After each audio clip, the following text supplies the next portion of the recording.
ભરૂચમાં ફરી એકવાર આગનો બનાવ સામે આવતા દોડધામ મચી જવા પામી હતી। ભરૂચના પશ્ચિમ વિસ્તારમાં આવેલા ભઠિયારવાડ વિસ્તારમાં 2 માળના મકાનમાં આગ ફાટી નીકળી હતી।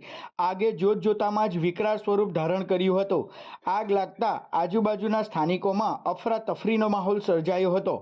બનાવની જાણ કરાતા જ ભરૂચ નગર સેવા સદનના ફાયર ફાઇટરો ઘટના સ્થળે દોડી આવ્યા હતા, તો જીએનએફસીના ફાયર ફાઇટરોની પણ મદદ લેવામાં આવી હતી।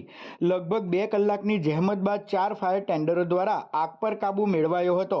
મકાનમાં શોર્ટ સર્કિટના કારણે આગ લાગી હોવાનું પ્રાથમિક અનુમાન લગાવવામાં આવી રહ્યું છે। સદનસીબે આ બનાવમાં કોઈ જાનહાનિ થઈ ન હતી, પરંતુ સાંકડી ગલીઓના કારણે ફાયર વિભાગને ઘટના સ્થળ સુધી પહોંચવામાં મુશ્કેલી ઊભી થઈ હતી।